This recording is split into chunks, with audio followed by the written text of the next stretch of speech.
Hey, shout out, folks. It's Bob the Old Rucker. And I've got some admin notes before we launch into our show. First thing I want to do is thank you very much for the feedback that we're getting. Redbeard and I we're just volunteers. This is, I guess you call it our community service. And, we're not paid. We haven't got a buck bucket up yet. We talk about it regularly. We don't even have any sponsors. And someday we'll advance into that. But right now it's just the two of us, with a great deal of responsibilities in our own life. And I say that for a couple of reasons. The largest one is big apologies for not getting shows out as fast as we'd like. You guys have validated that, we're on the right track. Great feedback. We'd love to be able to produce shows faster. So those of you that have done shows with us, thank you for your patience on our release dates. And also for those of you that are on the agenda here to do shows with, thank you in advance for your patience. But there's a couple things. One is, we're always looking for folks to share their experience, strength, and hope. And we've got some great guests that we've had in the past. We've got some great guests that are forthcoming that have afflictions in many different areas. And, just a reminder that for those of you that are interested in doing a show, our largest request isn't, war stories.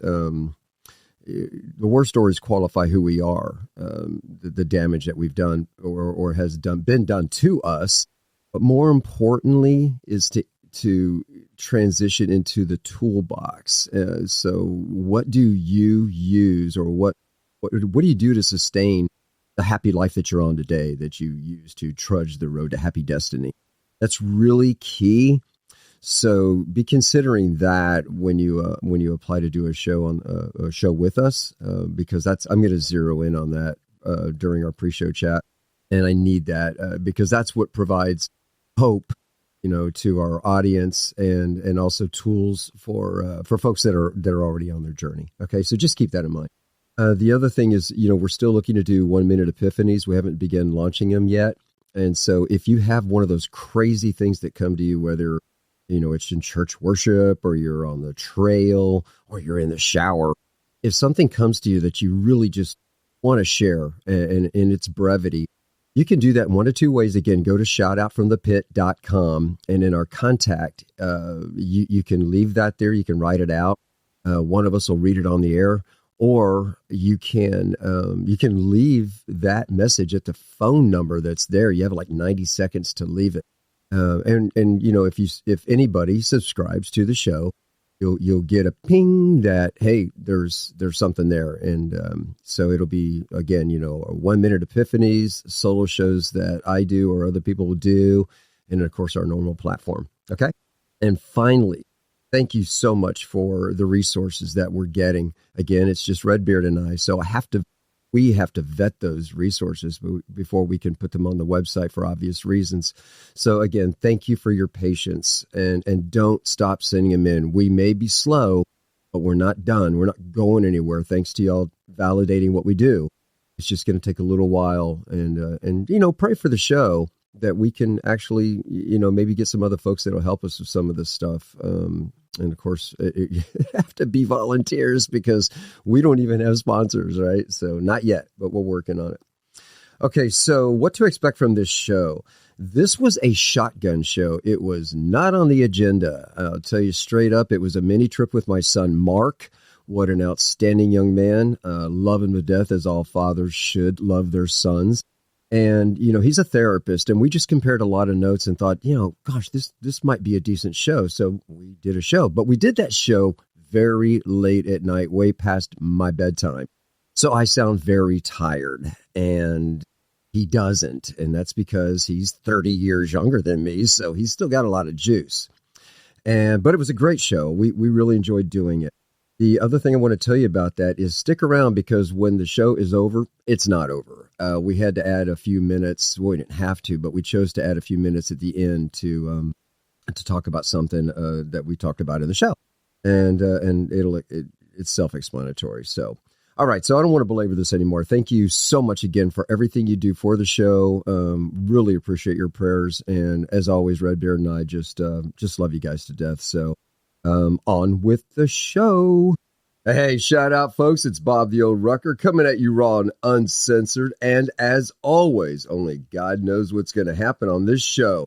So welcome to Shout Out from the Pit, where the host sucks, but the guests are awesome. I'm the host, and Redbeard, the nerd in the basement, as he says, is my partner and producer.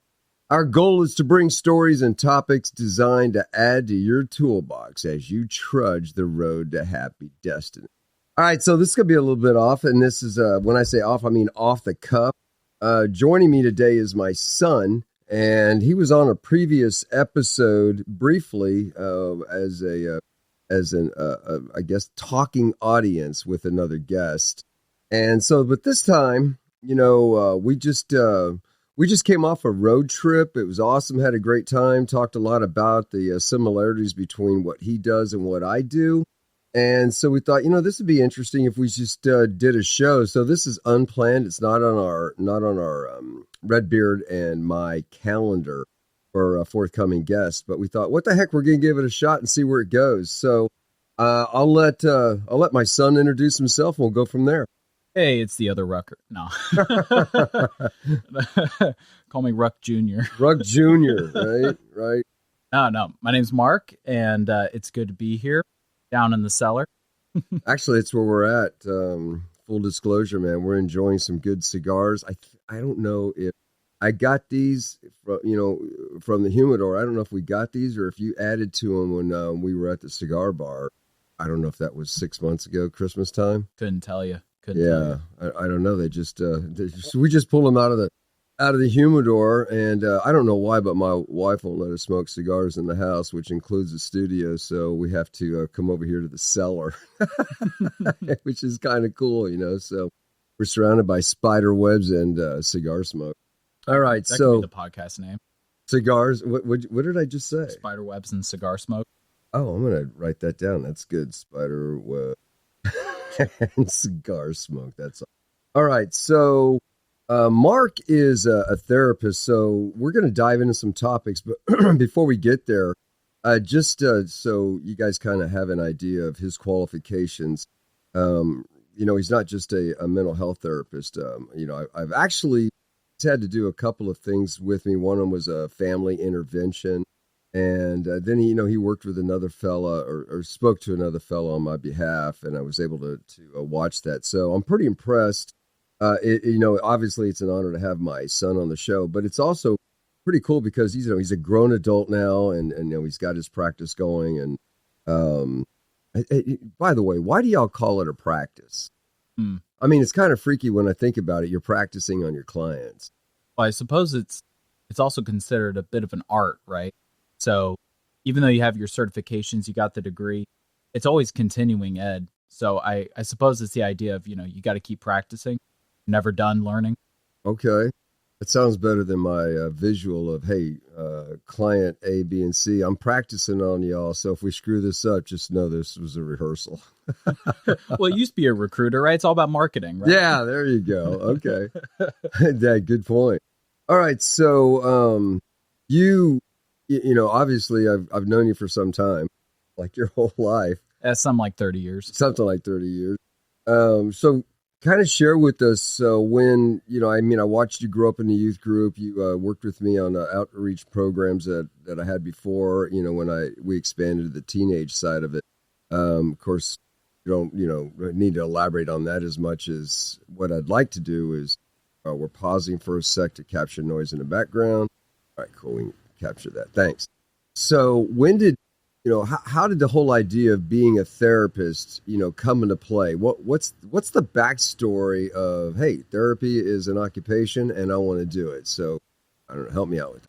Yeah. So if I'm trying to think on, you said you were going to ask that question, and it's one of those where I feel like I wish I had a good story for it. But I kind of just kept falling into it. When I was a teenager, I was a part of doing some kind of mission work through the church.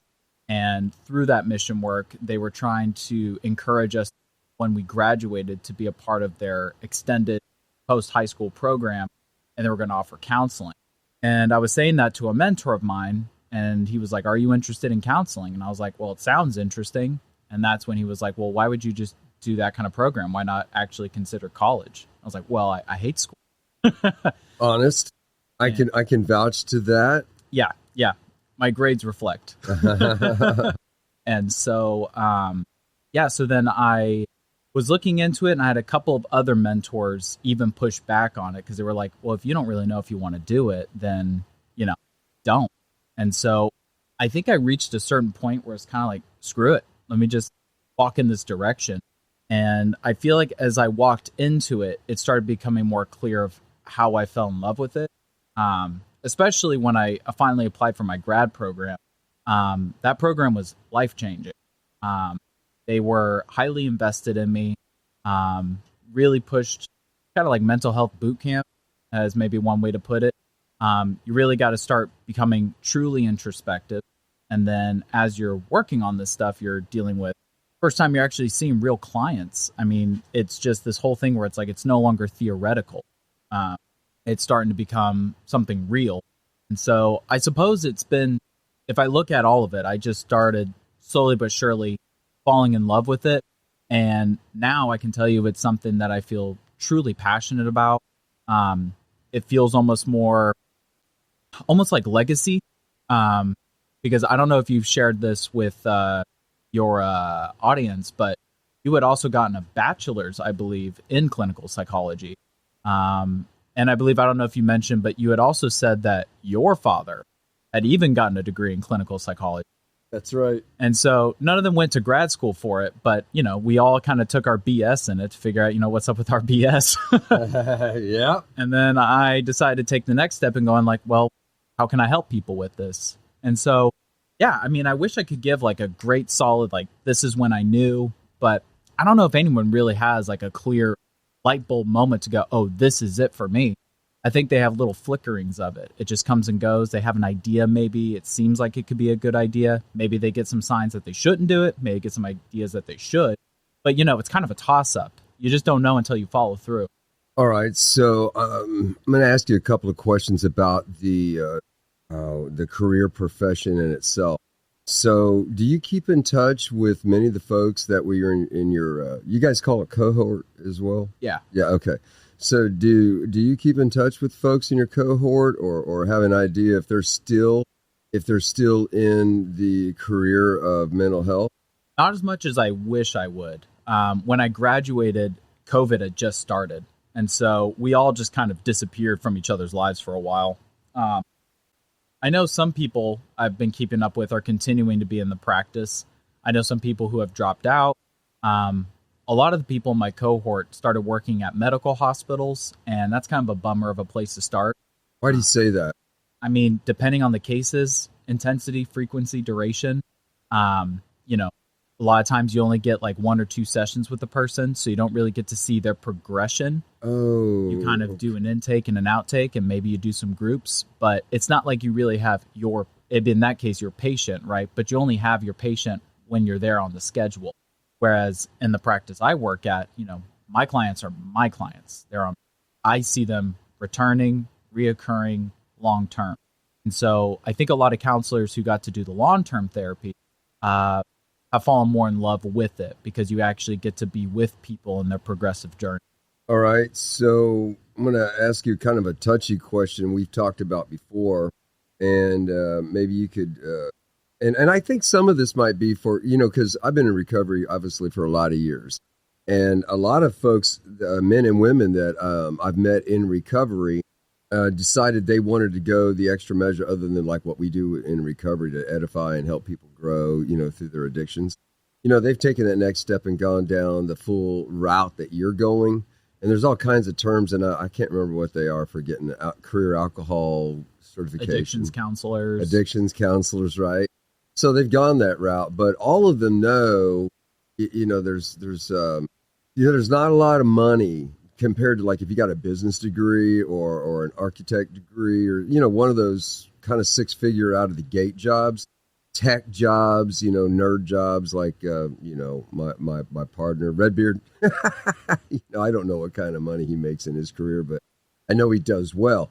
My point is that social work. And I remember when I went into the program, they made it very clear to us that you have to have a heart for people because this isn't one of those where you're going to be living on a hill, you know.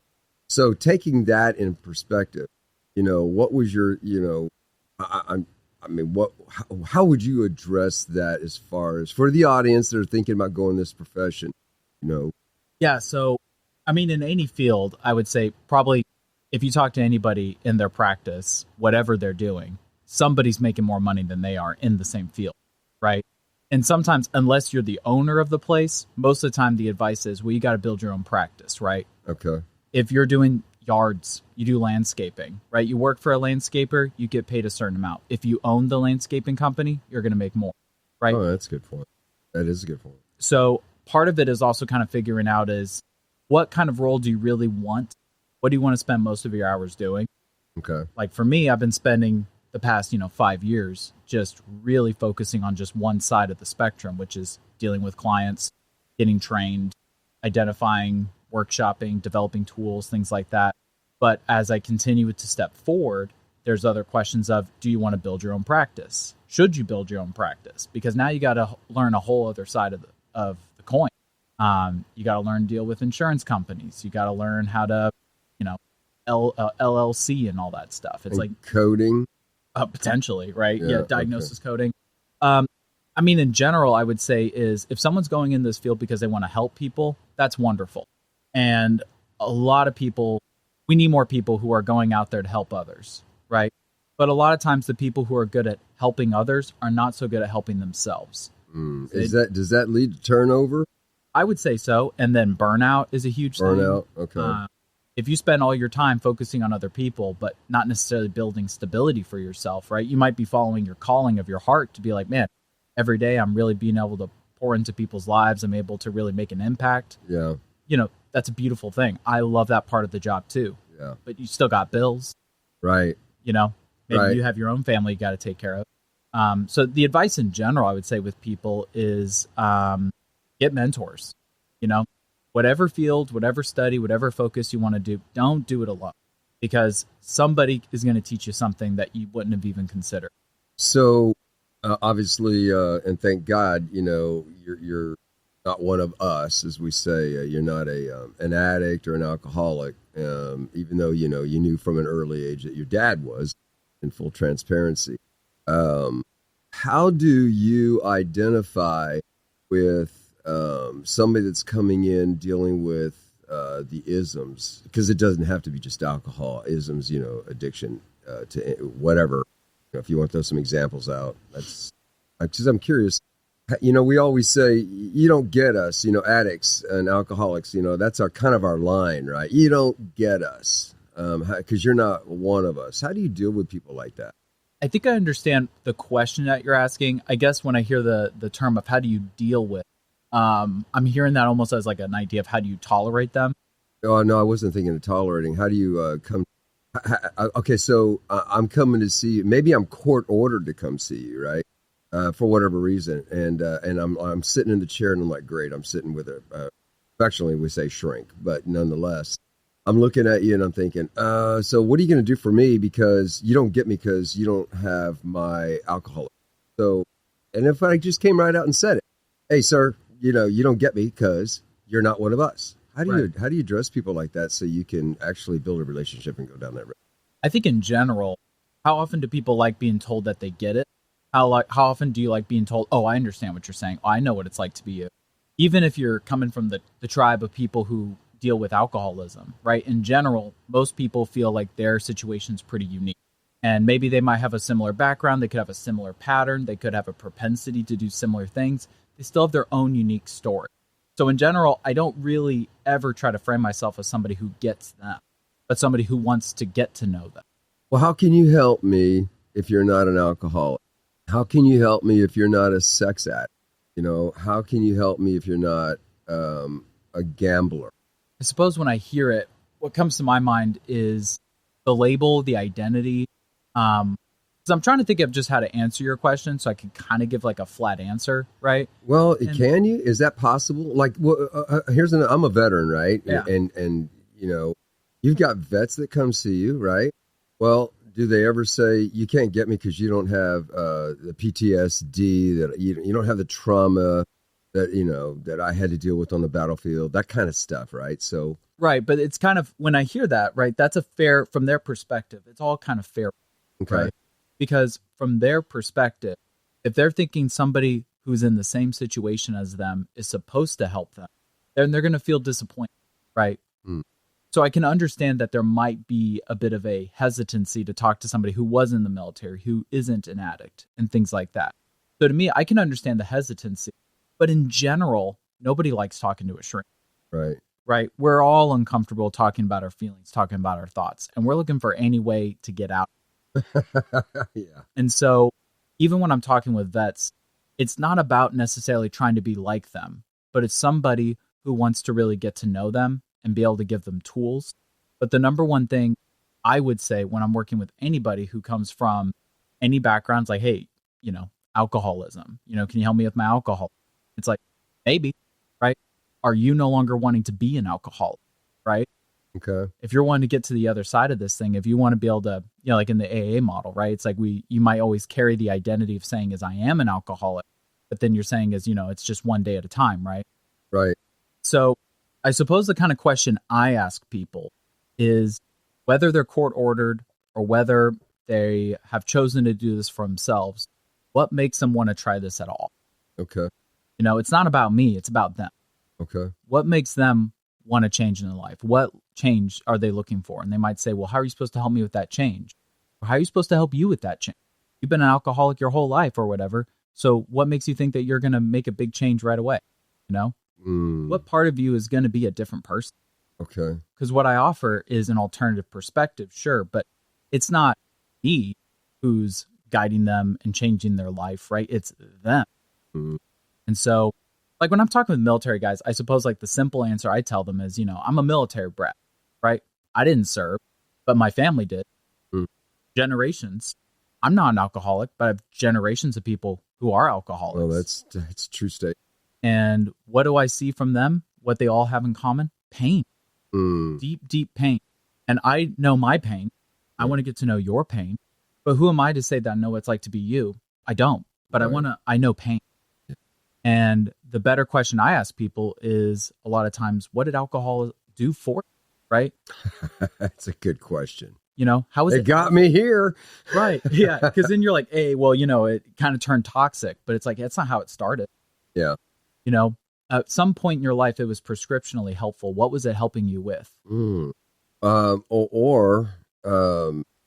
mean, you were a younger man at one time, and you and the Rat Pack, the fellas you hung out with, all good guys, by the way. So if they're listening to this show, shout out to you guys. I loved you growing up at my house. You guys are great.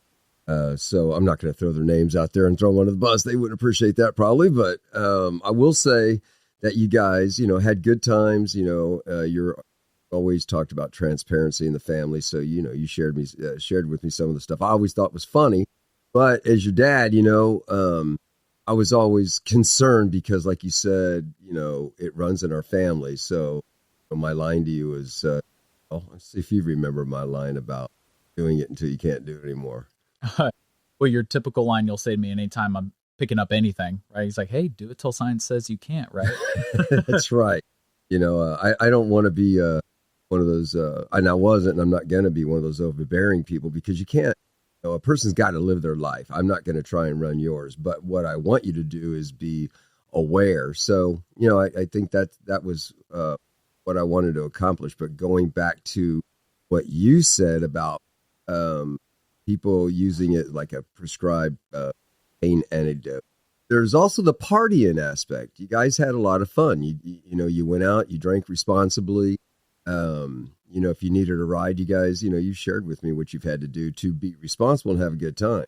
But some of us never leave the party. And I've heard there's a gene in the body that's activated somewhere. It could be as a teen, it could be as an adult. I think we've talked about this before, where people have become alcoholics way late in life versus way young in life. So there's that gene thing that you might want to talk about later. But coming to your point about pain. It might also just be that, well, I'm asking you now, I guess, is in your, studies, is there a gene that was activated somewhere that just, there was no stop sign saying, hey, man, you're about to become an alcoholic. Stop. Nothing popped up to tell us. It's just all of a sudden we didn't leave the party. So, do you run into that?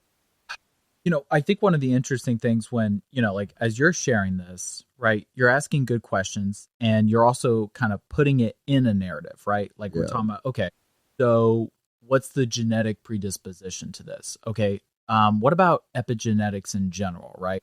How can some people have a predisposition to something, but it never acts, right? Okay. All this study. Is that what that big syllable word is you just used? Having a predisposition or something? What was that, epidemic? What'd you say it was? Yeah, epigenetics, from my understanding, epigenetics is kind of imagine that your genome is kind of like train tracks, right? Okay. And then, you can move the train tracks. Maybe you're going to become a diabetic, but, you never really ate like total crap. So then it, never really switched over. So the train never I went see your that way. point. Okay, yeah. But, my specialty isn't necessarily in those kind of areas, right? I've read those types of things. In general, in therapy, we want to hear somebody's story to the way they describe, right? And storytelling is a really profound way of understanding deeper truths and deeper perspectives of the person. So if they're saying is, hey man, this was a gene that kind of switched on, I hear that as saying is, well, it was out of my control, right? Not only was I out of control, this thing just turned on and there was nothing I could do, right? Yeah. And some people, that might be how they hold it, but other people might not hold it that way. And so I would say if I'm understanding your question is basic. Well, help me understand the question. How are you trying to put it? Okay, so you got my wheels turning here. I'm not trying to put words in your mouth, so I'm okay if you correct me. But you're not looking to address somebody's stopping drinking, or if I came in and said, hey, I don't want to quit drinking, I want to control it, versus I want to quit altogether. Are those issues you're looking at, or are you looking to go, again, just correct me if I'm off, but are you saying, hey, is it the alcoholism we're dealing with, or are we dealing with something that causes you to keep drinking, or what? Do you have to do an analysis on somebody to see where they're at? Sure. I mean, you can kind of do all these different studies. You can do scales. You can measure it. In a general sense, what you're asking is if someone comes in and says, I want to quit drinking, right? Non-therapeutically speaking, why? Why now? What's going on in your life? What made you decide that you don't want to drink anymore? Hey, I want to quit watching porn. Hey, I want to stop smoking. Hey, I want to do this. Who am I talking to right now? The person who wants to stop isn't the person that's addicted. There's a different part of this person that I'm talking to right now. This person decided to come to counseling, right? Like, okay, well, what's up with this new guy here, right? Why does he want to quit? What does he want to do different? What's changed in this guy's life to say, hey, I want to kiss drinking goodbye, right? Okay. And I'm more curious. I want to understand where they're coming from on that. If they're saying, hey, I want to have more mastery or more control over drinking. It's like, okay, well, what would that look like to you? What is mastery of alcohol mean? It's like, well, I wish I could just have one beer at a party and that's it. And you might say, good luck with that. Sorry. Right. But then it's the same question of going, well, couldn't you? Right? Couldn't somebody theoretically just stop? Right? It's not like the alcohol just seeps out of them, right? There's a behavioral mechanism of reaching over, grabbing the drink, grabbing another, right? Same idea with exercise, right? Same idea with getting a job, right? There's all these things that says, well, what stops you from doing it? Like, really, what is the mechanism that keeps you from having self-control? So then really the issue is the self-control, not the drinking? I don't know. It's, to me, is I can't say for sure for everybody, but it's understanding with each individual person really introspectively. To me, it's all about like, mindfulness, right? Being present. Who am I when I start to drink, right? Who am I trying to be? Who I'm not trying to be? Some people say, hey, it's better for me to just quit drinking altogether, and that's my mission. It's like, hey, great. Get into AA, get into support groups. You got to change your whole community, right? Because if everyone you hang out with drinks, you got to hang out with a whole new community because you can't change a system. You got to be a part of a change system. All right. So obviously, I like how you think when it comes to you got to get into AA. Do therapists across the board identify with that as a part of a treatment plan, or do some people have an opinion you can just quit? I mean, I don't. obviously I didn't get a master's in this. I went in a different direction, but Yeah. so I don't know what your training is and what. So are you allowed to have an opinion as a therapist, or do you have to use theories, facts, I mean, it's kind of saying is, okay, like, can I have an opinion? Everybody can have an opinion, right? But if you're asking for a professional judgment, then you got to use your professional empirical evidence to back it up, right? So if I'm telling somebody, hey, you should go into rehab, right? Empirical studies have shown that rehab is one of the best ways for somebody to quit. They're like, that's great. I don't have any freaking money. And you're like, well, maybe you should get a job. Oh, well, I'm an alcoholic, so it's hard for me to kind of keep a job right now. And then you're like, oh, okay, well, what resources do you have? What money do you have? Right? It just becomes kind of circular. It's like, what can you afford? Can you afford to take some time off of work and go to these communities because they're free, right? It's all about the dialogue of the individual person's capacity for change, the individual capacity of what are they open to. In general, I'm not going to tell somebody they have to go to A. But I'm also going to tell them that I want to ask them questions, not answers. A lot of times when people are coming in, right, they're wrestling with their own answer. So it's a lot about just trying to get a dialogue between you and yourself going. And then maybe help them with a plan that they have a buy-in to, rather than you saying, hey, I'm going to build an IDP for you. You guys kind of work through this together. What, based on like what you said earlier, with resources? Let's use that example. Like if I'm going to give them their own plan, right, that takes away their power again, right? We need to develop it together, right? If they're going, I'm messed up and I don't know how to fix myself, I don't know how to get help, and it's like, okay, I can give you some pieces to it, but ultimately, the only thing that's going to work is the thing that you are going to do. It's all about what are you going to actually follow through on. It's not about what I want you to follow through on, because I'm not you. Yeah. Okay. So, generically, if I'm saying that reasonably correct, what you just said would apply to any affliction, right? Is that fair to say, affliction? What would you say it is? Topic? I don't know. Yeah. I mean, I think that's a fair way of putting it. It's in general. So let's say if right now I'm not specialized I'm a general practitioner, right? So I haven't gotten my continuing ed to specialize in addictions counseling, right? So for me right now, the majority of my population are not people who have substance abuse disorders, right? What they have is depression, anxiety, PTSD, and then they might have a substance disorder on the side. That substance use disorder on the side, I would be referring them out to getting either support groups or considering going into some type of treatment, talking with somebody that does have that, because there's more accountability structures going on. Like if someone comes to me, that's true, who's coming in, they're saying, hey, I'm an alcoholic and I was forced by the courts to come here. Hey, that's not my specialty, right? Because it's not my specialty yet, I wouldn't be able to see them as a client going through and following through on that. I'm not trained in the specific tests. I'm not trained. I don't work at a facility where we can really offer clinical accountability for them, depending on where they're at in their rehab. I get it. Like if they have to do UAs and stuff. Right. So as a general practitioner, I'm it's an open door, but I can talk about these things as a practitioner, but to also say, hey, oh yeah, I work with a lot of addicts. And then it's like, oh, great. Do you have your certifications? Well, no. And it's like, that'd be a pretty stupid idea. Yeah. I got to have my accountability. And so with the board, they offer that type of accountability for me to say, hey, you got to get trained in this thing. You got to follow through on this before you can really see this type of client. Okay. So, if I didn't know, based on, we talked about models, you've kind of educated me about some of the tools that you guys have. If I didn't know that already, and then you said what you just said, I would immediately think, well, what can you do for me then? If you're not, trained in specific areas.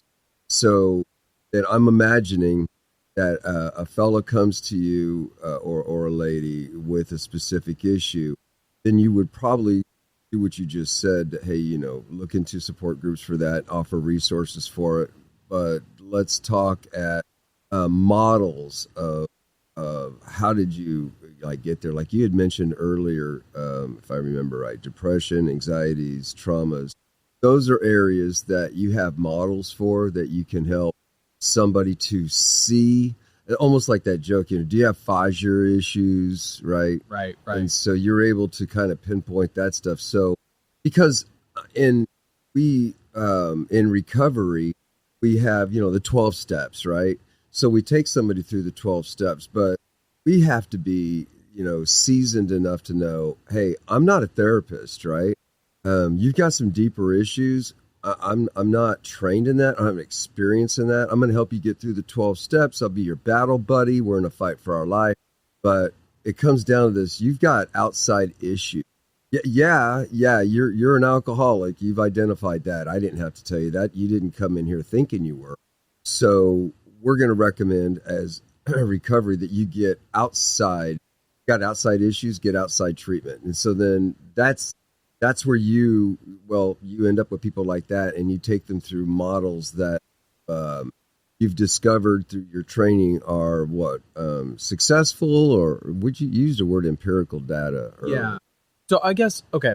So if I could almost like cut out almost everything I said previous and basically preface from the beginning is I'm a licensed professional counselor. I'm a general practitioner. My areas of focus and my areas of experience have been working with adolescents, children, young adults, couples, sometimes veterans, sometimes people in their 50s or 60s, sometimes even older than that. The general swath of people who I'm treating are people with anxiety, depression, PTSD, sometimes some other things like some ADHD or some mild autism and things like that. And those are my main areas of people I work, right? So when I'm working with somebody who has significant trauma, right, they might be coming in saying, hey, I got a substance use disorder. And then we can basically scale, right, measuring how depressed are they, how anxious are they, how abusive is their relationship with alcohol, right? And then you can literally total out the scores and basically say, okay, which one is the biggest presenting problem right now? Closest alligator. Right. So if the biggest issue right now is their alcoholism, right, even if it is trauma induced, but the alcohol use is so significant that would be me saying is we need to refer you to someone who is a specialist in this area because we can't help you with these other areas until you get this part of your life stabilized. Okay. If I'm having someone come in and they're saying, hey, I got a lot of anxiety, I got a lot of depression, and they're like, yeah, I'm homeless. The biggest issue is Maslow's hierarchy of needs, right? I actually remember that. Right. Basic, I got to have clothes, food, warmth, shelter over my head. Right. Exactly. So then it's trying to figure out referring them to getting the primary resources that first. Yeah, that's fair. And so that's why it's saying is, okay, if I'm working with somebody who is managing their alcohol, let's say I've had a client come in and say, hey, I've been an alcoholic back and forth, but right now I haven't touched a drop in over a month, right? That's pretty stable. Would you say in your experience? Yeah, if they did it on their own, that's pretty doggone significant. I'm amazed. But, we both know that all they got to do is pick up a drink and they're back off to the races. Right. So now we're basically identifying a strength in this person's resiliency. They were able to stop, whether on their own, whether with support. But it's going, okay, what has already changed in their life for them to be able to be at this point already? Okay. Identify the strength, reinforce the strength. Okay. Now let's start figuring out, okay, you've had a past history of abuse. What was that like for you? Are you still dealing with present problems associated with that? Do you get a lot of flashbacks, triggers? Do you have a difficult time making connections, socializing, right? All those types of things, right? It's just kind of asking a series of questions to get a pretty good understanding of this person's current problem, right? Not necessarily a current understanding of who this person is, but as a clinician, being able to identify what is the presenting problem and how did we measure that and how are we going to treat that? That doesn't mean I know the person. Okay. A lot of what therapy is, though, why I like working in the type of field that I work in is that it's relationship focused. So the number one strength that we're trying to offer as therapists outside of tools and outside of training is what we call the therapeutic alignment, the rapport. What kind of connection do you have with this person already? Because a lot of people who have mental health issues also have in common is they have relationship issues. Mm, Hard to make friends. It's hard to trust people. that's right. It's hard to have accountability. Yeah. So all of a sudden, friend, you have accountability, right? You have all these different things being met in that moment with your therapist. So we got to reinforce that strength. But then the goal from there is increasing their support system, which means more friends, healthier friends, more mentors, right? You want to keep expanding a person's tribe. Right, right. Well, that's a word that we use a lot on the show, and of course you know that. I listen. Well, and it's even as you were growing up with your, and I affectionately call them the Rat Pack. As an adult, I'm looking to see the quality of these kids. You guys start off as little kids hanging out in the house, and then just bizarre that you guys have grown up and still keep in touch and travel around the country together. That just, I love that. But I've always believed that you got to have a tribe. Of course, you got your parents. We're pretty transparent. We love you, yada yada. And then you got your siblings. But man, there's something special about having a tribe. And I mean, even go down that road. But you've got your own tribe, and then you're talking to these guys, because a lot of the guys, especially as vets, we become loners.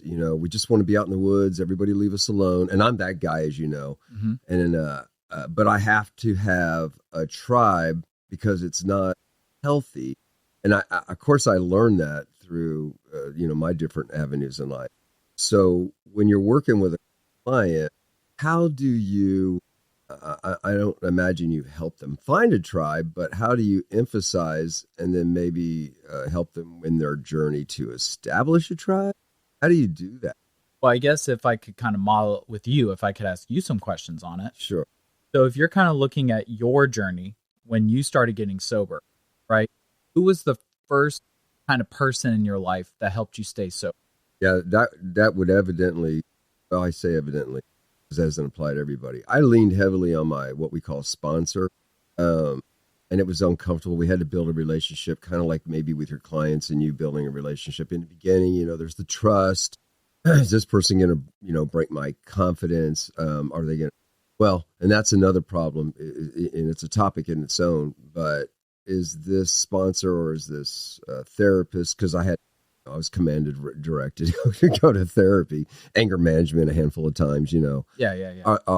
Are these guys that are SMEs or subject matter experts, are they full of shite? Right, Right. And I've had relationships with therapists and sponsors that I just felt were blowing smoke up my backside, So, but to answer your question, I leaned on my sponsor, and then I built friendships with, and it didn't happen overnight, but it took a while where I started trusting other people, even vets. Yeah. Vets don't trust each other.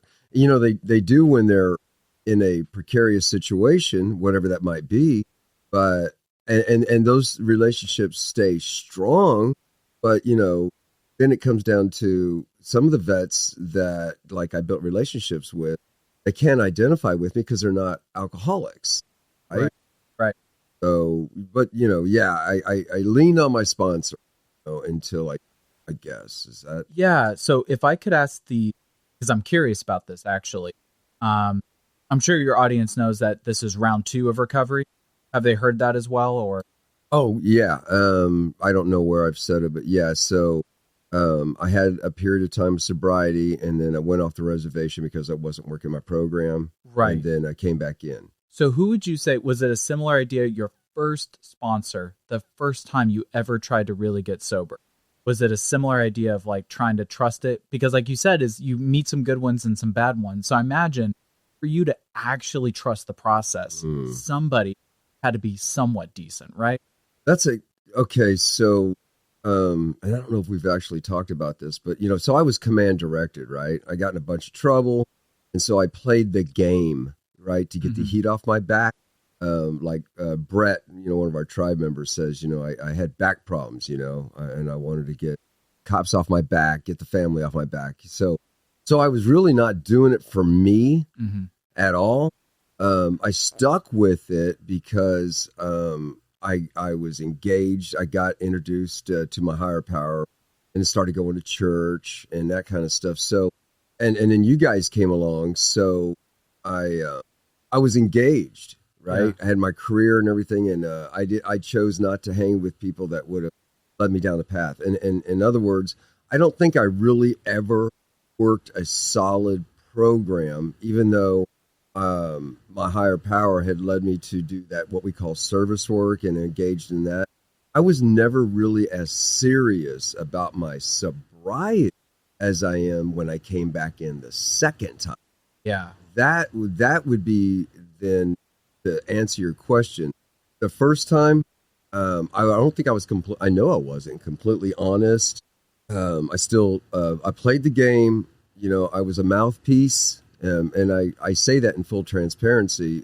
Hopefully for those of you listening to the show, if you're in that boat, I get you. But I didn't deal with a lot of the trauma issues that I had experienced both in my life and in the military. So I was an accident waiting to happen. Mm-hmm. When that happened, and then I went out and drank for just a short time, 4 years, 4 months, and 23 days. Then I experienced all the real trauma that alcohol brings. Because I was, what was I, 23 when I came in the first time. The second time I was 52. Yeah. Something like that. Very big difference. That time I came in with humble pie all over my face, Yeah.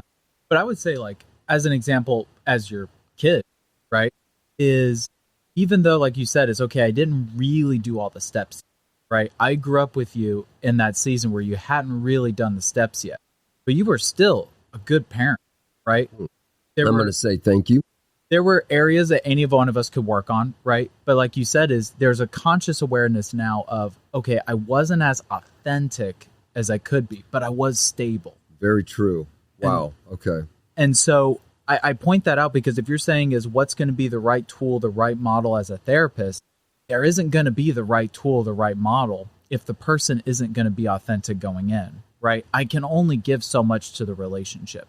I can be authentic, but if the other person isn't ready to take that authentic step, right, we're only going to make a certain level of progress. We have the exact same in recovery. We use the old acronym HOW. And we emphasize that your recovery is going to be based on how honest, open, and willing you are. Mm-hmm. So I suspect, then, based on what you just said with authenticity, that if you've got a client that, and you've been around this business long enough, and of course raised with me and thousands of chats we've had, that if you can probably see through somebody right away and give them grace because you haven't really built that relationship with them. In fact, I wrote down a word you said about long-term relationships, and it's something I did have the long-term. I don't know if you said relationships or therapy. Mm-hmm. So as your time progresses with a client, they become, because I guess you don't expect anybody to walk in. Like, I don't expect somebody to walk into the rooms of Alcoholics Anonymous and go, hey, I'm ready to be honest, open, and willing. They probably never even heard that before. Oh, 100%. 100%. I can't even say when the first time I saw a client, if I was even ready to be a totally authentic as a counselor. Oh, wow. Okay. You know what I mean? Like, there is complete progress on everybody's steps, right? I feel as though when I'm thinking about this, because I think back on your questions that you were asking earlier, right? And I wish I could almost like restart this conversation to be like, okay, now I feel a little bit more dialed in. I can understand more of how we're talking about this and what we're talking about. But I would say authenticity is an inner world game, right? I don't know how authentic a person is being. I only know how authentic I am, right? I might have suspicions. I might be able to have maybe an inclination, but ultimately it's just me projecting an idea. Sometimes I'm right, sometimes I'm wrong. The only person I really know in that moment is myself. All right. So, okay, that said, do you ever find yourself wanting to throw the BS flag at somebody? And how do you do that, maintaining somebody's dignity and respect? It's absolutely a relationship, right? It's a professional relationship, but it's still a relationship. Okay. You got to get to know the person well enough to know, how do you communicate well with this person? All right. There are some people that'll be like, you are so full of crap right now. And they'll laugh and be like, you got me. Right. And then there's other people where if you were to say that, right, conversation's over. Oh, yeah. So because you called them out and they're offended. Exactly. Because you're right. Or maybe I wouldn't be able to say that I know, right? I can make a guess, but ultimately, one of the main reasons why counselors ask a lot of questions is because we actually ask a lot of questions. Yeah. We don't know what's going on in your head, right? Right. Full disclaimer for the audience, we don't know what's going on in your head, right? We hear enough conversations to where we can maybe guesstimate a pattern. Okay. Right? But I have no idea what's going on in your head. I might be looking at body language. I might be trying to look at tone, right? I've been taught to observe and monitor and try to guesstimate as best as I can what's going on in somebody's inner world by what's going on in their outer world. Yeah. But I don't know. That's why we ask questions. Because the simplest one is when I'm asking somebody, how are they feeling right now? Yeah. Why that's so important is because if you are feeling anxious right now, as an example, and if I say, hey, are you feeling anxious right now? I might be guessing that you seem anxious. But the second that you even say, yeah, I'm feeling kind of anxious, you just acknowledged it, right? It's no longer being suppressed, right? It's something that you can now address or just acknowledge and move on. But so often we suppress the feeling. And when we suppress the feeling, you're spending more energy trying to keep that emotion under control than just releasing. So one of our earlier guests, the Reverend, we've got a very brief episode dedicated to him. He uses this line, you've got to get your sin out into the light. So not using the word sin, because it's not a sin, maybe. I don't want to go down that road. But you're saying that, hey, we need to get this feeling you have out into the light.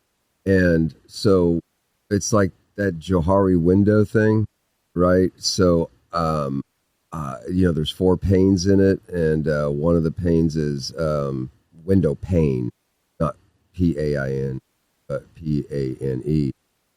I know what I know about me, and you don't know it. Then there's we both know something about me, and then there's you know something about me that I don't know, and then there's the whole I don't know, you don't know pane. So when you're talking to somebody, do you sometimes feel like, like you're playing mental chess with somebody, not in a negative manipulating way, but I'm just hypothetically saying, okay, so I think I see in my client this, whatever this is, but I don't want to directly call attention to it. Let's see if I can ask questions and this person see it themselves, maybe, and then we bring it into the light and we can go from there. Did I take too long to say that?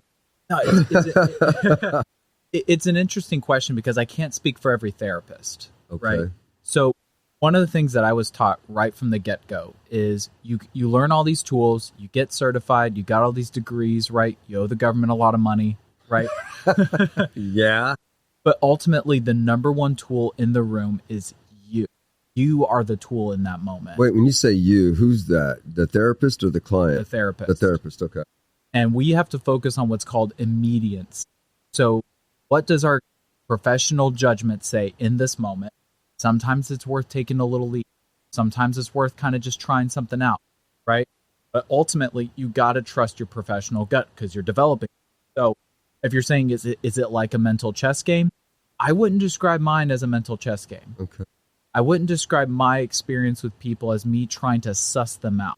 What's that mean, suss them out? Like, flush it out? Yeah. Okay. Like, okay, what's going on in their head, right? I would say my intention as a person, whenever I'm trying to get to know somebody, is I want them to feel comfortable, right? Okay.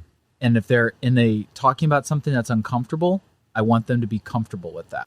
Be comfortable with discomfort. So that to me is the number one goal I have when I'm getting to know somebody. First conversation somebody comes in, they are so uncomfortable. So the goal is to create a space that's comfortable. I'm asking these professional therapeutic questions about their experience, what brought them into counseling, had they had any previous experience with counseling, If they did, what did they like? What did they not like? Just getting a ballpark a little bit of what this person's experience is like. But as you know, a lot of studies even show the first impressions you have with somebody, right, they don't necessarily change, right? When you first meet somebody, then that first, 15 seconds or whatever they say it is, right? You already make a judgment like that about a person. Okay. So if my first thought when I'm talking to somebody is, I want to figure out what's going on in their head, right? If that's my intention, and that first 15 seconds of someone getting to know me, right, it's going to feel like interrogation. Right. I can see you're violating their comfort zone. Right. They already made the decision to come in here. They are already uncomfortable. They've pushed themselves to make the hardest step, which was trying out therapy for the first time, or the second time, or the 100th time, right? They're already in the uncomfortable zone. All right. So not how many times, do you experience that said client comes in and shares with you because you asked the question, so why are you here to see me? And they give you an answer. But really, as you peel back the onion, either they realize that that's not why they come to you, or they're honest and they tell you why they came to you. I mean, has the initial reason they've come changed? Does that happen frequently? Not really, but their understanding of the problem will change. Okay. If I'm coming in because I'm anxious and I don't know why I'm anxious. Okay. You're going to learn pretty quickly why you're anxious, right? And is there some kind of deep secret reason for why somebody's anxious? Maybe, but that's not my objective, right? I'm not here to uncover everybody's secrets and be like, we got to dig through the graveyard and figure out where's the body. Oh, I like that answer. I went to the PTS program and I was very uncomfortable because almost from the get-go, a particular individual was trying to get me to relive an experience. And I hadn't even built a relationship with this therapist yet. And so obviously I'm not comfortable with that. So right there, isn't that a good example of what we were talking about earlier? Like, what is the real presenting problem, right? Okay. If I can just kind of do the therapy kind of answer with that as an example. Go ahead. Yeah. So somebody thinks their problem is that they have PTS. In that example, right? You said the first problem that came up in the room is, I don't know this person. I don't trust this person. Right. The presenting problem is, I don't trust people. And this person is making me feel very uncomfortable and is not helping me get comfortable. So we're not addressing the real first issue, the real first obstacle. Okay. And a lot of times when you're talking with someone with trauma, right? Trauma isn't, when you're treating it, it's oftentimes not the actual problem that they went through. It's how they coped. It's what's the callus, what's the scar tissue? How did they recover from trauma, right? Okay. That's a lot of ways, the way I like to look at it, the way I like to frame it, is when I'm talking to somebody, they're like, hey, I need to work on my trauma. I'm like, well, I don't need to hear about your trauma right now. I need to understand, what have you done since your trauma? Well, I started drinking a lot. I started isolating a lot. Then you're going like, okay. So you're already telling me what the antidote was when you went through your trauma is you isolated because you don't trust people and you drink to soothe, right? Okay. That's a decent prescription. It's going to make you feel less shitty. Right. Makes sense. So then it's saying is, okay, well, I'm deciding to talk to a therapist and I'm deciding to cut out my alcohol. Then you're going like, well, guess what? You just took away your two antidotes that you've been using to deal with your trauma. So we don't have no other tools. Now you're starting to talk to somebody. So a lot of your triggers are going to come out. Okay. Does that kind of make sense? Yeah, it does. It goes back to your building a relationship. So I wasn't very successful with that particular therapist, but I was more successful with the another one that I had that. Well, and I was kind of I'm just going to say I was kind of an asshole, and I was testing the mettle of this individual. You're not an addict. You're not a vet. Mm-hmm. So what the hell are you going to do for me? And it's not like I didn't think they could help me, but I wanted to see how are they going to handle this obnoxious vet. Right. And I was, again, I'm not really exactly proud of the way I treated this individual because I opted for this program, by the way. I wasn't command directed during that time. But I truly wanted to get help, but I wanted to make sure this person on the other end of our conversation, I wanted to see if they were going to still handle me with dignity and respect and whatever. So I was quite the banana. How do you deal with people like that? Do you get people like that? Sure. But Okay. I mean, like, one, I've had a dad like that growing up, so I've had some experience, right? Non-credentialed experience. Right. I mean, the number one thing is to understand is they're going to be uncomfortable. I already know when someone comes in, they're going to be stressed, right? Okay. You're coming to counseling. You're choosing to talk about your mental health issues.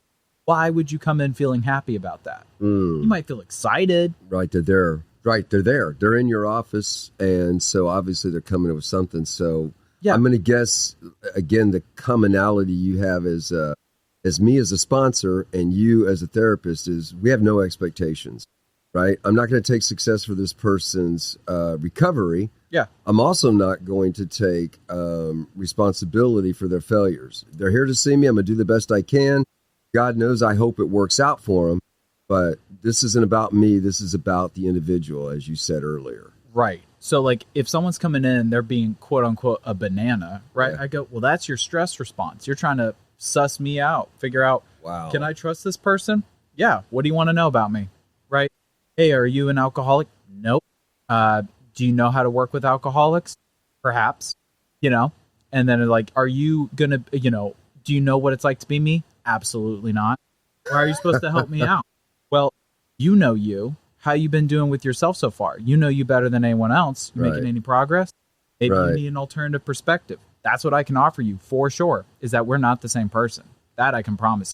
I see another disadvantage, though, of being able to say, yeah, I'm a vet. Mm-hmm. Or, yeah, I'm also a recovering alcoholic. Because then I think, and I'm looking for your insight on this. Yeah. So I feel like, well, as a matter of fact, yeah, I can identify with you. So this is the pattern you should follow because it worked for me. So I have preconceived notions that you need to do an ABC. There you go. So I never thought about this before. So maybe I haven't. I just dismissed it. I got so many crazy things going through my ADHD mind, which, by the way, you have in common. Hello. What? You're right. Fly. All right. I wanted to ask you about long-term therapy. We Big believer. What do you want? okay. So, we kind of jokingly say, and I don't know if it's jokingly, but we say, yeah, these guys are just in it for the money. They want to suck us in and keep us in for 5 years. That long-term thing. What about Bob? The movie, right? Yeah. Just keep well, in that case, I think Richard Dreyfuss's character wanted Bill Murray's character out of his life. But, there's a lot of money associated going with an actual not a psychologist. What do you call him? Psychiatrist. Sure. Yeah. So, we almost feel like they want to keep these guys on for a very long time when do you think the relationship is, hey, you know what, Bob, I think you're doing well. I think you're okay to move on. So it's not like there's a 6-month or a year program with anybody. Is there? I mean, when do you as a therapist think, hey, this guy's ready to move on? This is the great debate in therapy, right? Okay. Solutions-focused therapy versus long-term therapy. If I'm coming in with a client, short-term therapy is saying, hey, they have a substance use disorder. They have depression. They got anxiety. Can they stabilize their anxiety? Can they stabilize their depression? The tools are working. Yep. Couple, maybe 6 to 8 weeks of treatment. Hey, I've gotten this kind of somewhat stabilized. Great. See you later. Okay. That was my objective. That was my job. Short-term therapy works just fine. Okay. As an organization that I'm a part of, our main issue we're dealing with people is loneliness. Okay. The aloneness that they have with the problem. Because our focus is saying is, when is somebody ready? When they're ready to step out. When they're ready to do it on their own. I ask every couple of sessions, where are they at? Are they ready to take that step forward? I do not want to keep somebody on. I'm not one of those sleazy car mechanics that busts the headlight, right? Oh, yeah. Cuts the brake wire or whatever. Yeah. Well said. The way I look at it is certain people, especially when they have complex PTSD, right? They're going to have a complicated life, a lot of complicated obstacles at times, Yeah. right? How hard is it for somebody to open up to a therapist? Incredibly hard. Yeah. How hard is it to find a therapist that you feel like you can really connect with? Pretty tricky sometimes. We're weird people. Okay. I usually am encouraging people to say, hey, you've been doing well. If they have a certain background, be like, hey, why don't you take the next 6 months off, right? If anything comes up, just call our office, come back in. But I'd like to check up with you in 6 months and see how you're doing. And sometimes I have clients that come back 2 years later, right? 3 years later. And they got a totally different issue at hand. Okay. But they wanted to see me because it's like, you already know the background. You know the past. You know what kind of happened to me. You know what we kind of worked on. So this is a new obstacle, and I trust. My the one therapist, obviously I had to go through a lot of them.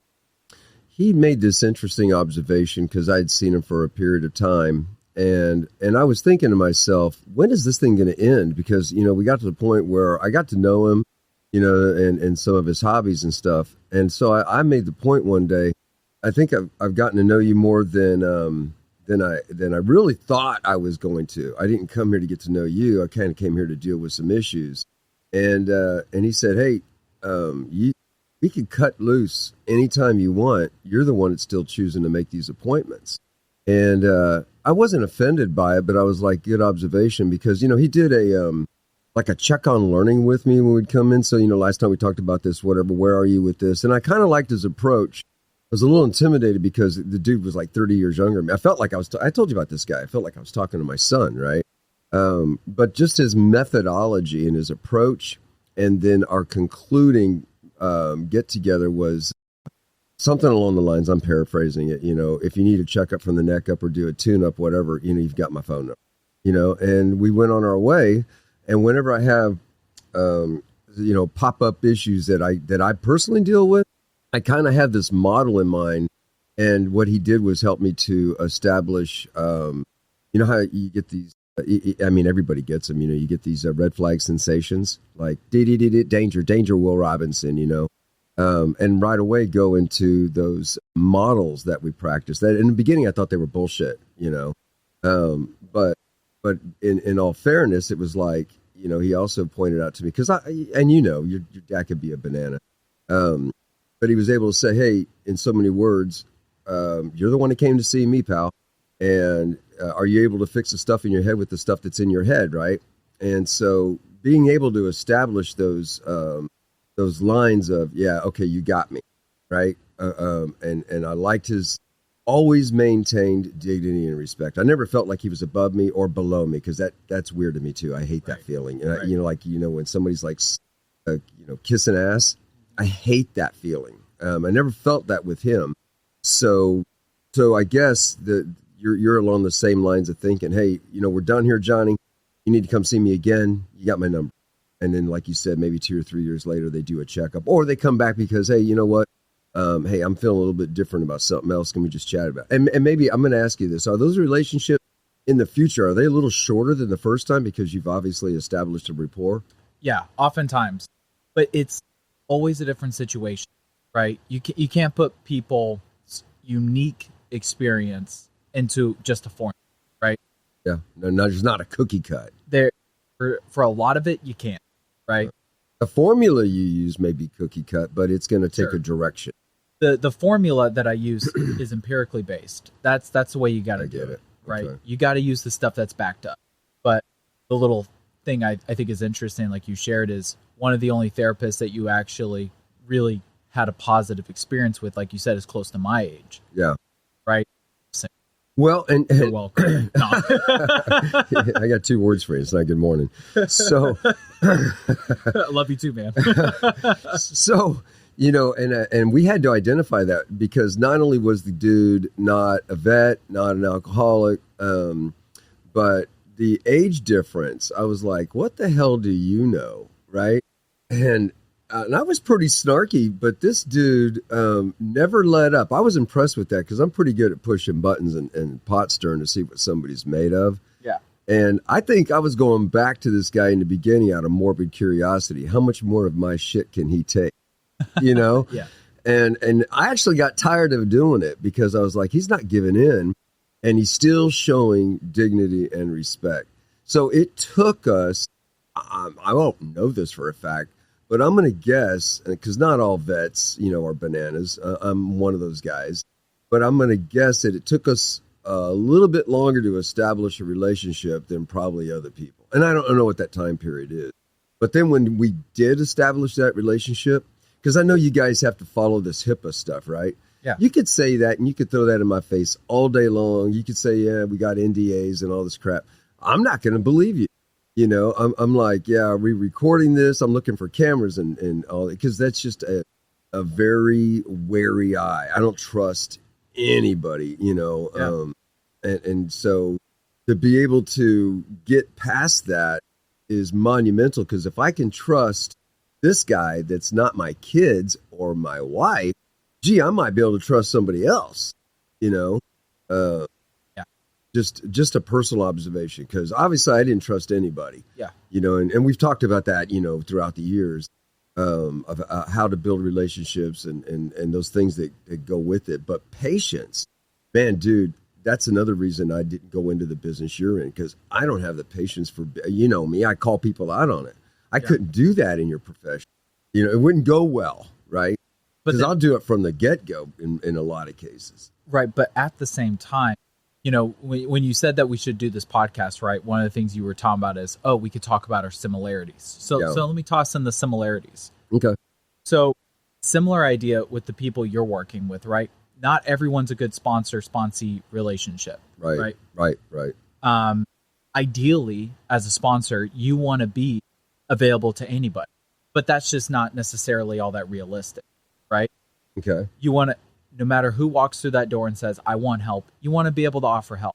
But sometimes you might not be the best help, but you're going to give it your damn best shot. Is that a fair point? Yeah. So that's why we need a lot of cooks in the kitchen. As a therapist, right, I wouldn't be able to necessarily say things the way you say them. Yeah. Nor should I, right? Because we have people like you doing deep care and deep help with people. Different flavor, a little different style, very effective. It's all about relationships. Yeah. And would you say situational is kind of fair too? Because if somebody's walking into your office, they know they're in a therapeutic, I don't know if that's the right therapy environment. Somebody walks into my environment, they can assume that immediately that, hey, they're in a group of alcoholics and we're not trained counselors. And I pray that anybody out there that's in my role as a sponsor, don't ever play therapy or play counselor if you're not. And if you are, there is situational hats, and you have to know when to wear them. You know, I've seen people try to be therapists. I'm like, what the hell are you doing? You're not a therapist. Your job is to take them through the 12 steps, lead them through the literature, not try to push your agenda on them or control the narrative.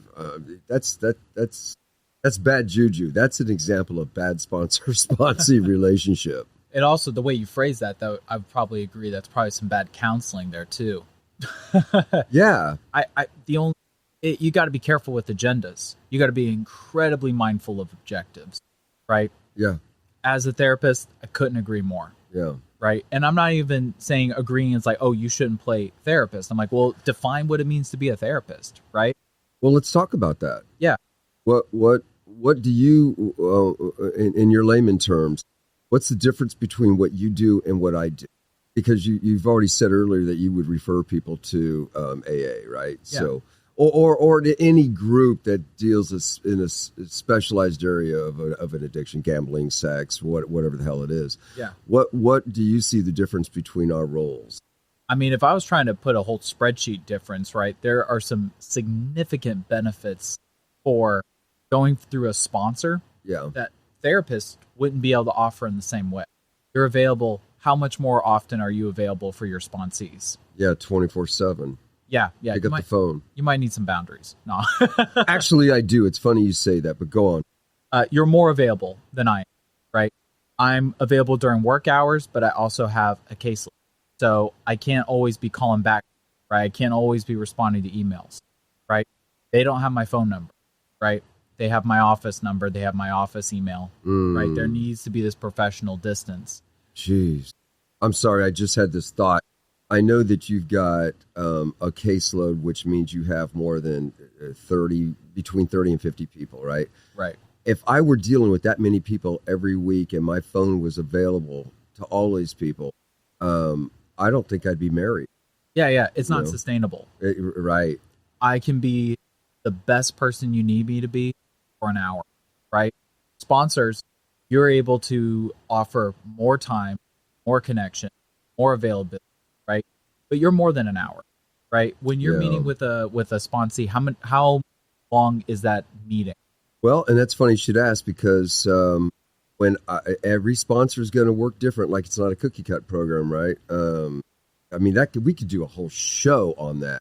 But for me, if we're going to do a specific step and part of a step, I try to pretend that I'm not a therapist, but I try to pretend that it's a business and I'm going to cut an hour out specifically for that.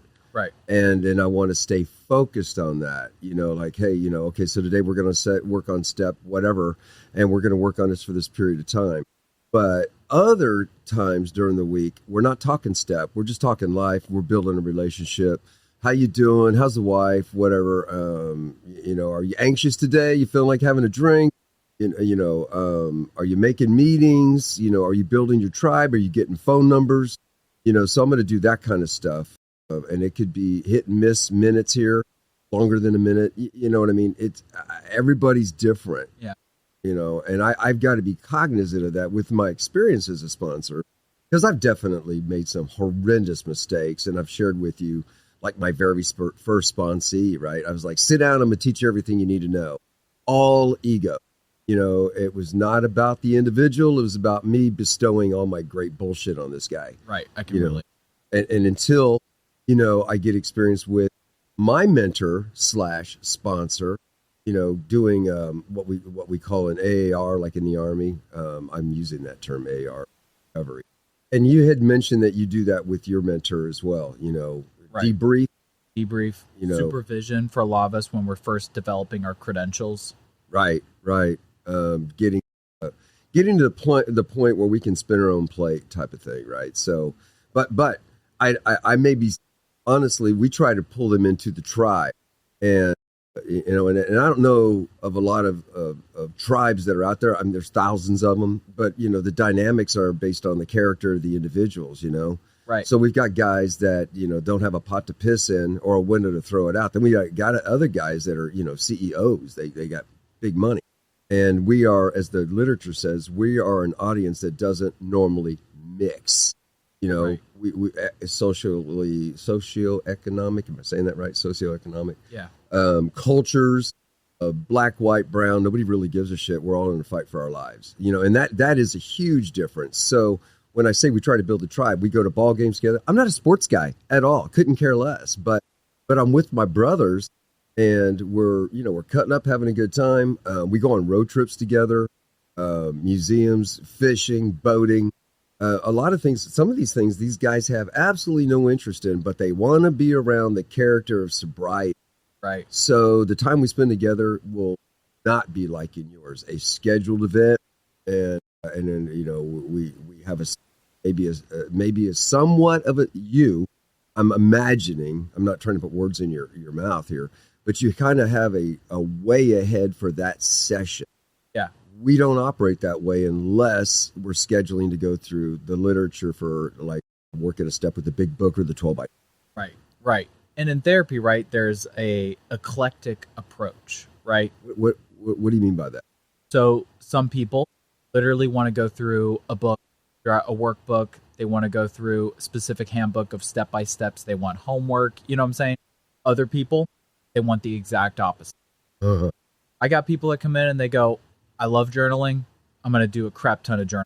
And other people will be like, I hate reading. I hate writing. I ain't doing that. So you got to work within what's comfortable for them and figuring out what's going to be the best model that's going to actually be a tool that they would actually. I see. That's good. So there's more tools in our tool belt.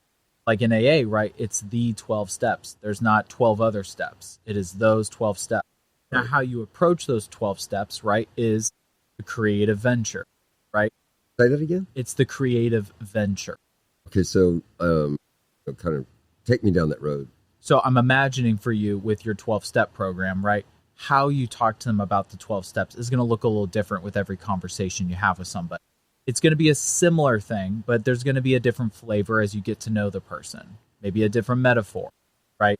Maybe you stylize the question a little bit differently, but you know that you're going to walk them through these steps. But then, like you said, in person, you're going to ask different questions. How's the wife, right? Yeah. So there's a different flavor to how you're going to connect with them, but you still have this scheduled programming that you're going to be working them through. But there's some creativity, there's some flexibility in there, right? That you as a sponsor are going to kind of tailor to cultivate a more effective approach for the person. Yeah, and that goes back to you have different, not all therapists are the same. Personalities are different. Approaches might be a little different. Deliveries might be different. Right. I'm sure you use a lot of acronyms. Well, that just, golly, you're right. Golly. Yeah. Golly. So, yeah, the military's got its acronyms. I bet they have acronyms in therapy, too. Sponsors, I've talked to some of these guys that are like, we got to get through this guy through the 12 steps quick, fast, in a hurry. Where I'm thinking, gee, I don't know. I don't want to feel like I'm pushing somebody. And then, I think, again, I've got to run the race with the individual based on their speed. I've got guys like, put me in, coach. I'm ready to get a certificate, which we don't give. And neither do you, actually, right? So this is a journey, and we're going to go at your pace. Now, granted, if you're going, not that you're going slow, but you're going lazy, then I got to call them out on that. We kind of agreed you were going to do this. So you want to tell me why you're not doing it? Or, because I got to tell you, buddy, I've only got so much time, and I got other guys at the door. So I'm going to give you the time you want, but if you're not, I can't give you a participation award if you're not participating. Right. I mean, so I've got to, again, with experience, right? I've got to gauge our journey based on what they're willing to do or what they can do. Right. Yeah. Yeah. So, I mean, there's so much creativity and art in communicating with, right? There's so many different ways to do it. And I love that aspect of what the helping fields are. We both have objectives of what we want to offer the person, right? You want to help them get sober, right? You can't make them sober, but you want to help them pursue sobriety, right? Yeah, our goal I pray that all sponsors feel the same way. I don't know. I hear people say they've been in 10 years and they still refer to their sponsor. Now, I know a lot of people are going to slap me with the cold salmon on this one. But I'm like, if you're doing more than just taking them through the 12 steps, then I'm almost afraid to say this, but do we feel like we're putting ourselves on pedestals? I got you through the 12 steps, but I'm still your sponsor. I don't know. You're not my guru, bro. Got me where I'm spinning my own plate. Now I think I'm sustaining, you used that word earlier, I'm sustaining my program. I'm in a maintenance program. I've gone through the steps, but now my job is to maybe do a checkup from the neck up with you if I choose to. But maybe I have a tribe now of folks that I can go to for random challenges of life. I went through a sponsor beginning because I didn't trust anybody. Right. So he's helping me to get through the steps, but he's also kind of playing daddy, because I got some issues here I want to talk about. But I think it comes to a point where a sponsor needs to identify, you know what, those are outside issues. I'm not your daddy. I'm not your guru. And I hope that sponsors are thinking that and situationally when they need to do it, because I mean, there are some people that just absolutely will not go to a therapist. Right. Okay, so I got to be empathetic to that, but at the same time, not try to fill the role that an experienced, trained therapist would do, because I could damage an individual by my ego, Sure. And I don't want to be that guy because I have been that guy. Right. And when you have a guy, and I don't want to be drastic here, but when you have a sponsee that puts a bullet in his head and then, you feel like, what did I do? Well, it was a choice for the sponsee to do said act, right. But maybe you need, I as a sponsor need to realize I got to be careful. I got to know our boundaries. What can I and what should I and should I not? Right. And that, I can agree with that as well as a therapist, right? We got to be mindful of our own egos, right? We got to be mindful of our own capacity. you can, especially like you said, right? If you're always playing like mental chess, like when you're trying out a therapist, right? You can smell an ego on a person. Yeah. Right. And first impressions they go both ways. Right. So a lot of us therapists, right, we have to be mindful of how we come across. We have to be mindful of, be very careful with advice. Very careful. Right. Advice is a dangerous game. It's a slippery slope. Man, preach it. That's one of my, go on. I don't mean to interrupt you, but totally agree with you. Right. So like a lot of the questions you've been asking me, right, in the back of my head, it's like, I got to be careful because I can't speak for every therapist. I can't speak for every model. I can't speak for every experience, right? Mm-hmm. Because I'm a licensed professional counselor, right? That doesn't mean I'm the licensed professional counselor. I'm just a licensed professional counselor. Yeah, that's a good point. All right. So out of fairness to our time, this is one of our longer shows. We try to keep them around an hour. We're pushing an hour and a half already. I don't think it's been a wasted time. Gosh, I feel like I wish we could do a follow-up. So Redbeard is working on some technology because we've done some previous shows where we do telcons. And my guests don't come across very clear because of the antiquated equipment that I have. So would you be interested in carrying on conversations in the future? Oh, that'd be fun. Show? All right. And then maybe, give some thought to some areas that we didn't cover. And then we can, obviously, as father-son, we touch a lot more than I do with my normal guest. But I would like to continue this relationship just from because I'm a big believer, whereas one time I wasn't. I'm a big believer in getting help for outside issues, as we've obviously hammered here. All right, so as we come to a close, I always ask this question. If somebody, because we get people to call in and write into the show, if they wanted to, I almost feel like this should be a no answer. People sometimes want to reach out to my guest, and I almost feel like I should say no right now that, hey, you know what therapy is? I don't think it's fair that I put you on the line because you already got an amazing caseload, and they should probably have somebody local. What do you say to that?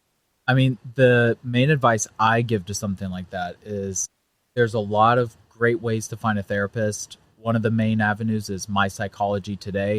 There, you can find it in your local zip code. Where the licensed professional counselors in your area. Do they take your insurance? They have sometimes bios. I don't have one of those My Psychology Today accounts because it costs a subscription, and I already got a full caseload, so I don't add that cost to my life. Hey, I'm sorry. I'm going to add this to, I'll talk to Redbeard. He helps me out with this because he's like the nerd in the basement, as I said. So the resource is My Psychology Today. And what, so if I Googled that right now, which I'm not going to, but, well, you are. Okay, cool. I'm just curious how that works because I've never heard of that before. But you're telling our audience that, hey, if you want to get help outside issues. Forgive me, it's Psychology Today, not my. Okay, so I'm going to scratch off mine. So if I put in the resource page, Google Psychology Today, it's self-explanatory from there? Yeah, it pops up. And then look at that. You open up on the side, and it says, find a therapist. Oh, wow. Never heard of that. Thank you. Yeah. Great resource. I'm going to add that. Thanks. Okay. Gosh, that's great advice. Okay, because I really don't. With some of our guests, and you've listened to the shows, if they're specific, then I can put them as a resource, but I don't think it's fair to do that to you.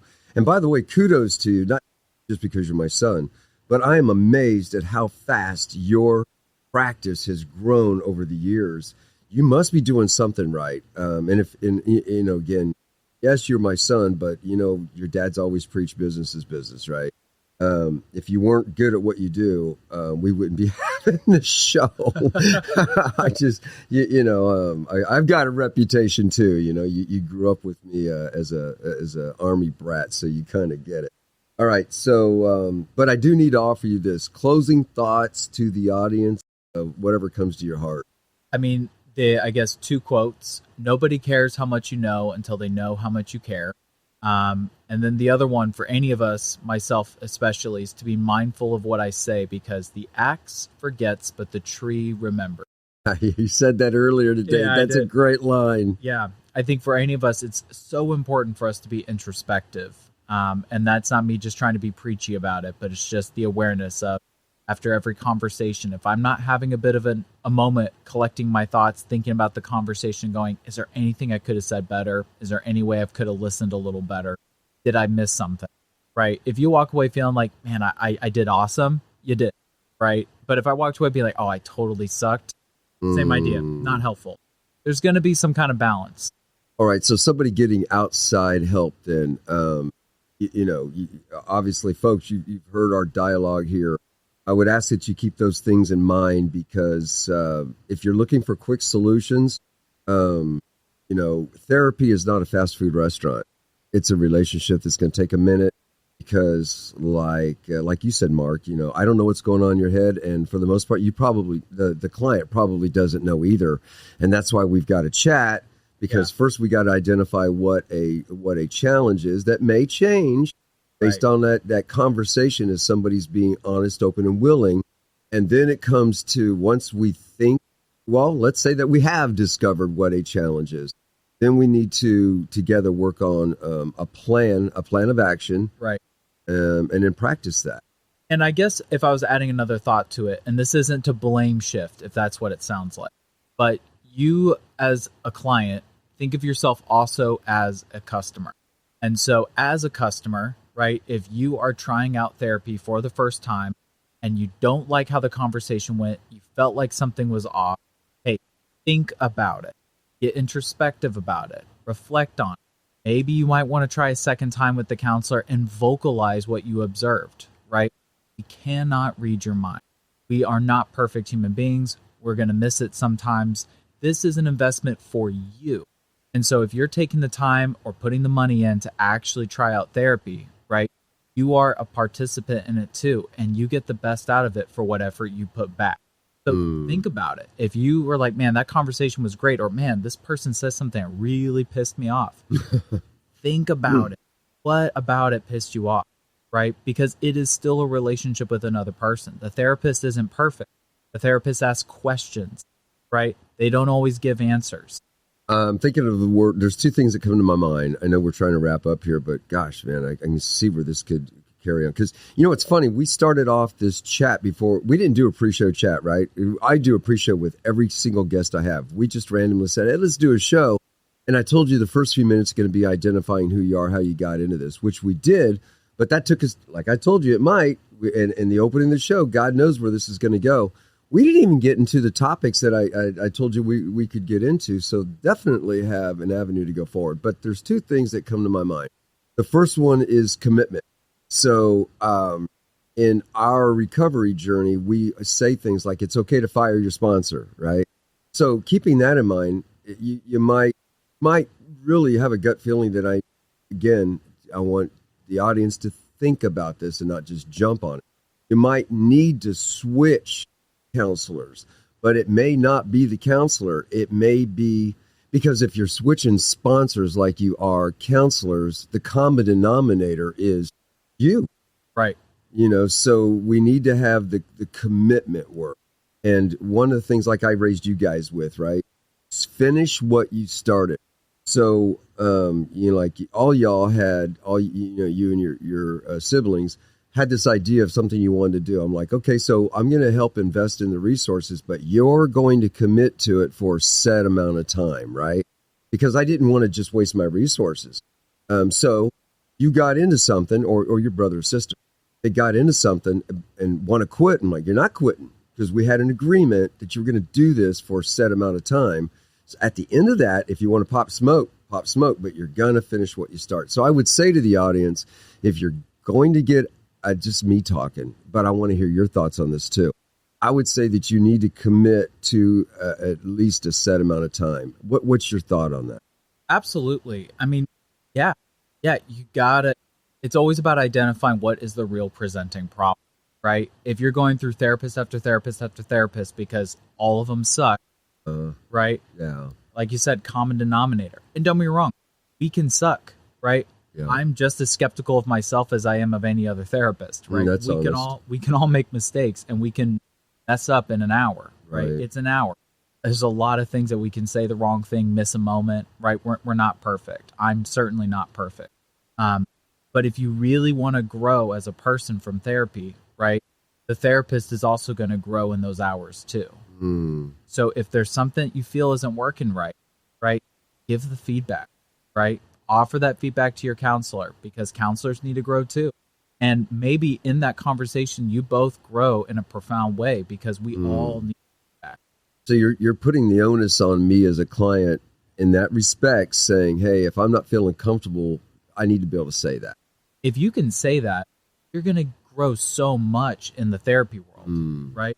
Because it's such a missing link, because so often they'll walk away and they won't talk about it. But how often do people just avoid tough conversations with people, right? The therapist needs to have thick skin, right? We need to be able to take feedback. I get a lot of it, right? And I appreciate the hell out of it, because I'm like, dude, I missed that. Thank you so much for telling me that. Here's what I'm going to do to try to make that better going forward. I am sorry. Therapists need to apologize a lot, right? That's another commonality we have, because I say to sponsees, hey, I got to check my ego at the door. Suggest you do the same thing. Yeah, we both got to check our egos at the door. I'm a therapist. I'm not the expert. I'm a professional. Well said. Well said. Mark, I'm really incredibly grateful. Obviously, you know, I love you to death. You're a fantastic son. You've been a model son, you know, for the last 6 months. Before then, you sucked. But I think your entire life, we've just had a really good relationship. Yeah. You know, you've endured, you know, the stuff that I put you through, because as a military dad, you know, dress right dress, but also, you know, I always said that, hey, I'm raising leaders, not followers. So I know I was tough in a lot of areas, and we've worked through that. But what I'm really grateful about is that you became your own man. And that is the same thing that you want for your clients and I want for my sponsees. I don't want, and I told you this growing up, someday my goal is that we're friends. And I just happen to be your dad. You just happen to be my son, but I want to be friends. Yeah. I see you doing that with your clients. And that's how I treat my sponsees. I just adore the direction you've taken. I didn't agree with it, as you know, we've mentioned before. I wasn't crazy about you going to this field, but man, you've excelled in it. You have a heart for people. I love that. I love that in you. So thank you. Thank you for all of that. Thanks for being a great son. Thanks for caring about your community and the things that you do. And I'm looking forward to having future shows with you. Likewise. And thanks. And I think, as always, folks, you know, moving into closing here. So that's it. That's all we're going to do today. And I appreciate y'all listening. You know, it's kind of trips me out that we have an audience now. You know, we started this thing off a couple of years ago. We didn't know what the heck we were doing. Redbeard's got a huge heart for people, and you know, he and I have built a great relationship. And folks, you know, continue to share our show with folks that, you know, need some encouragement, extra tools, you know, for their recovery journey. You know, and as always, you can subscribe to shoutoutfromthepit.com for future episodes. You know, it's for free. It's for fun. And remember, you're not alone. And if no one's told you that they love you today, we love you. So I'm Bob the Old Rucker, praying that you're having an outstanding American Day. God bless you, and peace out.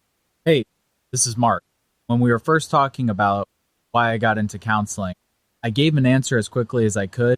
But as we ended the show, I had more time to kind of sit with it, and I wanted to give a more thoughtful response, because sometimes I'm not as quick on my feet as my dad is. Well, plus we didn't really talk about this before the show, so you got caught with your pants down. That's such an awkward statement, but you got caught off guard. Metaphorically. Okay. My pants are still on. Yeah, amen. Yeah, I'm not that kind of dad. Okay.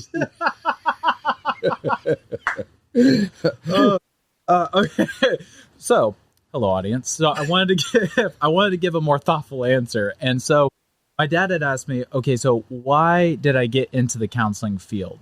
And, you know, when you go into the field of counseling, right, when you're applying for your master's program, they ask you to come up with a thoughtful answer, right?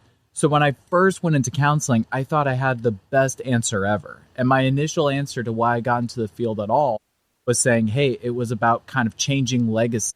That my father had gotten a degree in counseling with his bachelor's. My grandfather had gotten a degree in psychology. And both of them, as my dad had kind of shared with me growing up, was that They had done it because they both, in their own way, wanted to kind of figure out what was going on in their own head and maybe get some tools to understand what was going on in other people's heads. Yep. Right. So to me, it was like, oh, I'm taking it to the next step. I want to be able to help more. Right. So that was kind of my answer when I first went into this, is I want to help people. And as I've gone into the field, I would say is that this field helped me fundamentally. Is every step of the way going through this has been completely transformational.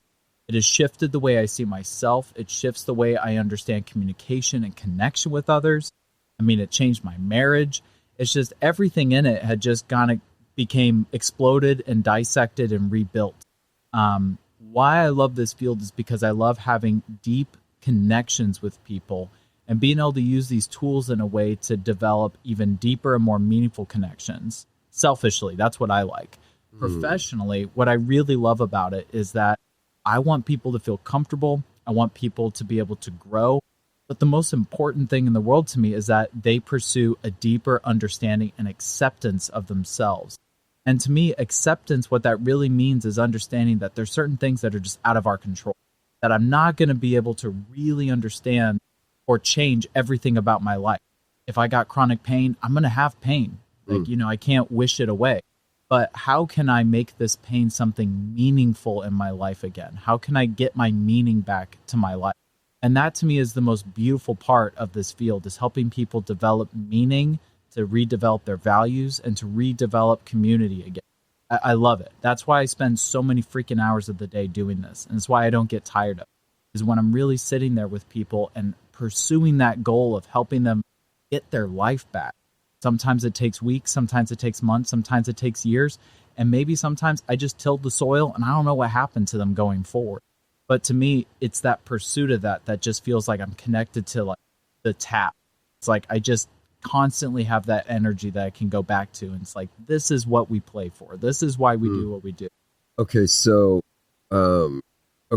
interjection here. So the show is over. We're raw and uncensored. We don't edit out stuff unless somebody breaks their anonymity or, they say something that just I don't want to go out in the show. The reason that we did subsequent is based on what Mark just said, is what he just said. I want to inject here that a couple things. So I was with you at your house last week, and, most of this was shotgun opportunity, right? Just to do a quick road trip with you and stuff. But I hung out with your wife because you worked, you had a couple of nights that was already scheduled to work late. And I'm talking late. Yeah. Most people, you're done at 5 o'clock, you go home, but you and your wife have such a great, it was just such a blessing to see that. I'm going somewhere with this because, she and I got to bond a little bit because you weren't there, but yet you came home and it was like you had just, when I saw you in the morning when you left and you came home, you weren't exhausted.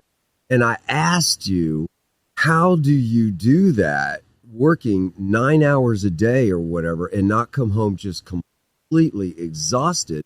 And your response, I could paraphrase it, but you could say it yourself. You get exhilarated by your clients. Yeah. And now I'm going to caveat to another point.